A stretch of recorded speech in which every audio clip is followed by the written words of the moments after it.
자, 그럼 청와대 연결해서 문 대통령의 오늘 발언 배경과 의미를 짚어보겠습니다. 임경아 기자. 네, 청와대입니다.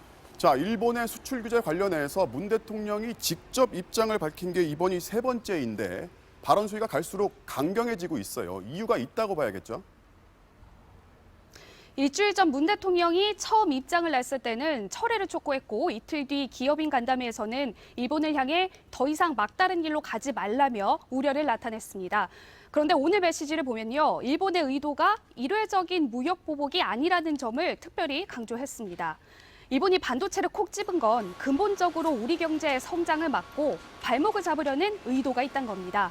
따라서 일본이 이번 조치를 일종의 경제적 공격으로 규정하고 결코 물러설 수 없다는 뜻을 분명히 밝혔습니다.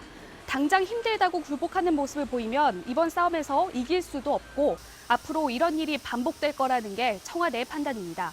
또한 청와대는 일본에 대해 분명한 입장을 밝히는 게 국제 여론전에서도 유리하다고 보고 있습니다. 일본의 수출 규제 조치가 명백히 부당한 만큼 우리 정부 입장에서 그 성격을 규정짓고 국제 여론전을 주도해 가기 위해 단호한 입장을 밝혔다는 겁니다. 자, 그렇지만 일본도 쉽게 물러설 것 같지는 않고 사태가 길어지면 양쪽 모두한테 좋을 건 없다는 분석이 많단 말이죠. 자, 경고를 넘어서는 뭔가 좀 구체적인 해법 얘기는 없습니까? 청와대도 물론 기본 원칙은 대화와 협상을 통해 외교적으로 해결한다는 겁니다. 그런데 지난주 금요일이죠. 일본이 우리 협상단을 의도적으로 홀대한 장면에서 보듯이 일본의 목적은 우리를 굴복시키는 걸로 보인다는 게 청와대의 판단입니다.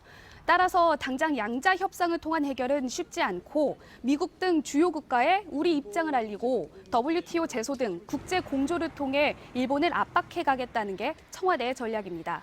물론 맞대응 카드도 준비하고 있는데요. 일주일 전 문 대통령이 우리 기업에 실제 피해가 발생하면 대응하겠다고 밝혔는데 이 기준은 여전히 유효하다는 설명입니다. 청와대 관계자는 구체적인 맞대응 조치에 대해 밝힐 수는 없다면서도 그런 사태까지 가지 않길 바란다고 말했습니다. 아무튼 청와대의 분위기는 시간이 갈수록 최선의 공격이 최선의 방어라는 쪽으로 강경해지는 상황입니다. 지금까지 청와대에서 전해드렸습니다.